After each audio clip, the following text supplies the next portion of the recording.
Hello, space friends. My name is Kshal Aideron, and welcome to the very first episodes of The Voice of New Eden.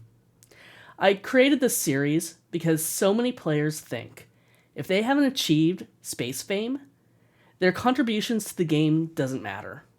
Couldn't be farther from the truth. Every single one of you who logs in, undocks, and engages with Eve helps make the universe what it is, alive and thriving. So, without further ado, let's hear the very first story from Sturgis Podmore5, who is one of the leadership of Eve Rookies.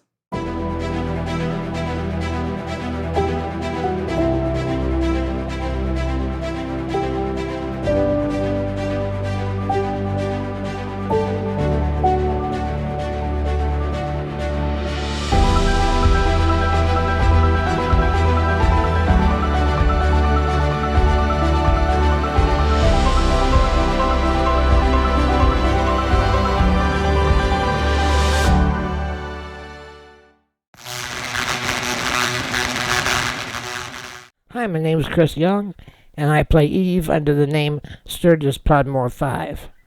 I'm 69 years old. I live on the northwest side of Indianapolis, near the Speedway, where the annual Indy 500 race is held.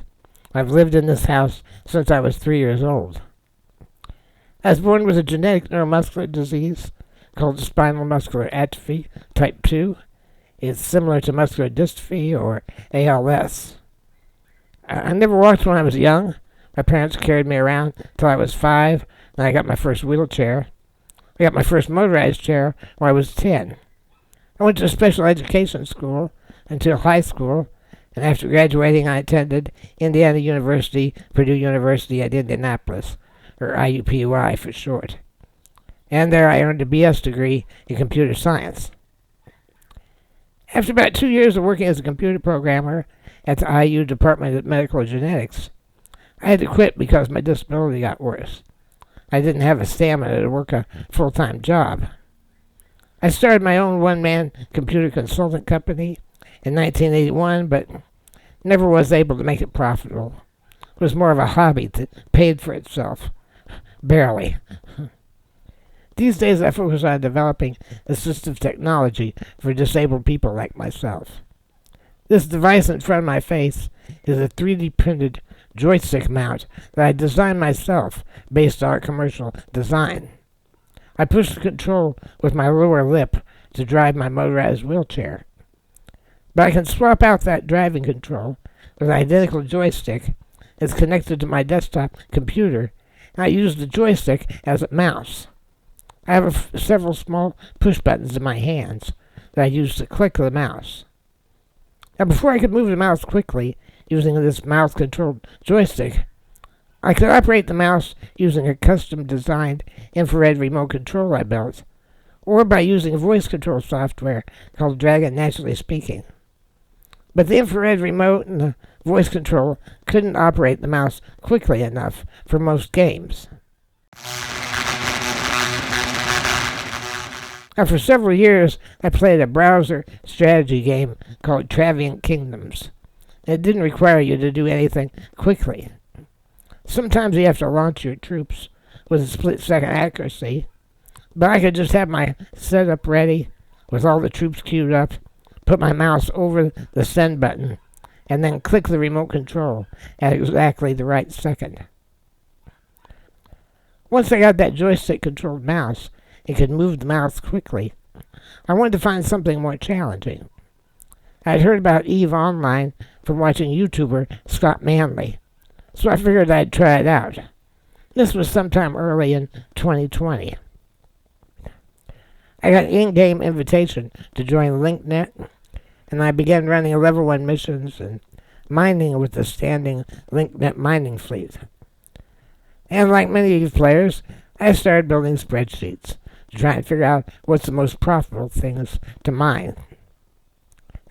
Now, I wanted to get into PvP, so someone online told me the only way to do that was to join their war corporation, called the Defense Against Dark Arts. They said that everyone in that corps had a Harry Potter-related name. So I found a wiki of Harry Potter names, picked an obscure one I figured no one else would have. Sturgis Podmore. He's only in the books. He's not in any of the movies. I added the number 5 because it's my favorite number. So I spun up the new character and beginning training DPS skills. That was in August 2020. I was still strictly alpha, so I didn't think I needed 2 characters. I couldn't multi-box. So I deleted my original Eve character that had some randomly assigned name. I don't even remember what it was. After I'd already spent weeks training this new character, I suddenly discovered that Linknet had PvP training fleets. I didn't need to be in a war corps to do PvP. I don't like my Harry Potter name, but by then I was so invested in it, I couldn't justify starting over. Eventually that corps ended up in a war, and I didn't want that to ruin my mining. So I left that corporation and joined Strategic Exploration and Development Corps, aka CDAC. That was in November 2020. I eventually purchased Omega so I could do some ice mining, which was substantially more profitable than regular asteroids. In those days, there were no nearby moons being mined. One day, while looking for a PvP fleet on the Linknet calendar, I saw something called a Vanguard Incursion Training Fleet with a group called Eve Rookies. I already had enough skills for a praxis, and they loaned me one until I could purchase my own. Earning over 100 million ISK per hour shooting at things with a dozen friendly people on Discord was a hell of a lot more fun than mining. But I have to admit, I still have a soft spot in my heart for mining, when I just want to sit back and relax. From praxis, I trained up to a nightmare and eventually a Varger. I'm not sure exactly when I began flying with Eve Rookies, but in September 2021, I made a YouTube video explaining to people how I use my assistive technology joystick mouse to play Eve. My teammates were amazed at my skill. If I hadn't revealed my disability to them, they might not have never known. And that's the really cool thing about online gaming. The disability doesn't matter. I'm competing on a level playing field. I'm flying with people like Kshal Aideron, Sancha Panther, Lloyd Shelton, and Rukia Sergagi, just to name a few. It's been a great joy and a pleasure. I consider all of them to be really good friends, even though most of them are half a world away. And when it's 8 p.m. in Europe, it's 2 p.m. here in the U.S. That's around 1800 Eve. And that's a perfect time for me to fly incursions. Now, with this assistive technology setup, I can do just about anything in the VG fleet. I wanted to give something back to the group because they've been so accepting and welcoming of me. I get frustrated when we'd start to fly a fleet and FC would have to hand out the ammo and alternate fittings. It was just slowing everything down at the start of the fleet. I wanted to get flying. We needed our inventory organized. We needed someone to make sure all the handout ships were properly fitted and full of ammo before we began the fleet. So I volunteered for a new position that I invented for myself. I called it inventory management. Kshal and the other FCs were anxious to have someone take on that role. Now, eventually, they approached me about the idea of becoming an FC. I knew I had the experience and the knowledge to do so. I just wasn't sure if I was physically capable. The one thing I knew I could not do was to tag targets. Using a combination of my joystick mouse, push buttons, and voice control, I can barely keep up with all the other things going on during a fleet. There's no way I could tag. If I get somebody to do the tagging for me, or if we had a fleet of experienced pilots who didn't need tags, I thought I could pull it off. So with Rukia as my backseat a couple of times, I did okay. Naturally, there were some rookie mistakes, but nothing that cost us a ship. That's more than I can say for some of the fleets I've flown with our fearless leader, Kshal. One of the things that's most fun about the group is our very long memory of every mistake every FC ever made.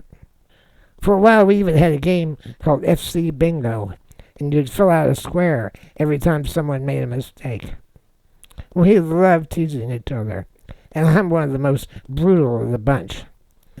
But hey, it's all in good fun, you know. Most of the teasing directed at me is for all the Vargas I've lost while moving my ships between incursion sites. One time they were riding me pretty hard for losing one of my ships. I told them I just wanted a new ship because I love that new Vargas smell. That's become a running joke. Despite my horrible record for losing ships between sites, they've trusted me to move our inventory in and out of our stashes. Knock on wood, I haven't lost a transport yet. The leadership recognized my passion for playing the EVE Rookies philosophy, which welcomes new players and guides them to become skilled Vanguard players. They invited me to join the leadership team, and I'm honored that they welcome my counsel in making group decisions. For most of this year, personal life's gotten pretty complicated. I'm not free to fly as often as I'd like. And during my absence, the group has grown exponentially. It ventured into wormhole mining, HQ incursions, homefront missions, all sorts of activities. We used to have a VG fleet twice a week. Now we have one almost every day. These days, sometimes it feels like I don't recognize the place I originally joined. But the spirit of the group remains the same. I'm proud to contribute whatever I can when I have the time. I've recommended EVE to other disabled gamers I know. If you can operate a mouse efficiently, you can play it well. And if you're slow with a mouse, you can still do mining, planetary industry, commerce, shipbuilding. There's a whole variety of activities available in this big sandbox. My only difficulty with the user interface is that it's nearly impossible for me to align with an acceleration gate. To do so, you have to hold down your Q key on the keyboard, and then double-click your mouse at a point in space parallel to the gate. And none of my assistive technology tools, even those I've designed myself, are capable of quickly and efficiently performing such a task. There's no reason CCP couldn't allow you to simply click a button to align, just like when you align anywhere else in the game. Other than that, I'm really pleased with the user interface. It's very disability friendly.